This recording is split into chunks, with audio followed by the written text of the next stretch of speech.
देखो, नारायण की पत्नी कौन? लक्ष्मी। नारायण के अवतार हुए राम, तो लक्ष्मी की अवतार हो गई सीता। तो वहां लक्ष्मी नारायण और यहां सीताराम। ऐसे ही वही नारायण कृष्ण बनकर के जब आए तो उनकी पत्नी बनकर के कौन आई? रुक्मणी।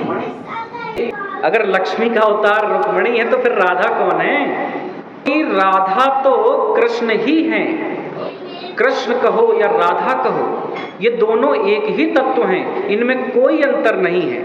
एक ज्योतिर्भवेत् द्विधा, एक ही ज्योति दो रूपों में दिखाई पड़ती है, तो एक को हम कृष्ण कह देते हैं, एक को राधा कह देते हैं, बाकी उनमें अंतर कुछ भी नहीं है। कृष्ण के हृदय का प्रेम ही मूर्तिमान रूप से राधा हो जाता है। क्या कोई व्यक्ति सूर्य को उसके प्रकाश से अलग कर सकता है? नहीं कर सकता। क्या कोई चंद्रमा को उसकी शीतलता से अलग कर सकता है? नहीं कर सकता। तो क्या शब्द को उसके अर्थ से अलग कर सकते हैं? नहीं कर सकते। इसी प्रकार से राधा को कृष्ण से या कृष्ण को राधा से अलग कर ही नहीं सकते। दोनों वास्तव में एक ही तत्व हैं और एक ही तत्व दो रूपों में विभक्त हो जाते हैं। एक बात और बताएं, प्रायः लोग ये पूछा करते हैं कि अगर राधा ही कृष्ण है तो भागवत में राधा का नाम क्यों नहीं आया?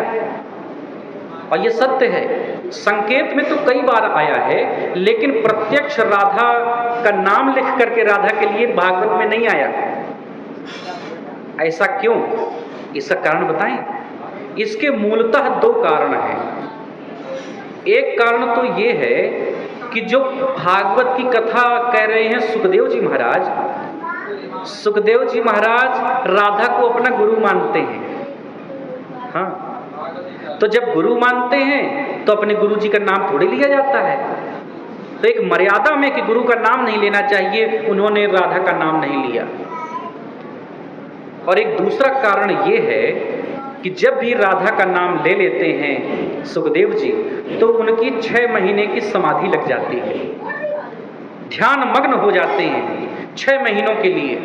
और राजा परीक्षित को तो 7 ही दिन का टाइम है, तक्षक नाग डसेगा 7 दिन बाद। तो यदि उनकी समाधि लग जाने पाई तब कैसे कल्याण होगा राजा परीक्षित का? इसलिए भी उन्होंने राधा का नाम नहीं लिया। बाकी आप ये समझ लो कि राधा ही कृष्ण है, कृष्ण ही राधा है। राधा कृष्ण स्वरूपां वै कृष्ण राधा स्वरूपिणं कलात्मानं निकुंजस्थं गुरुरूपं सदा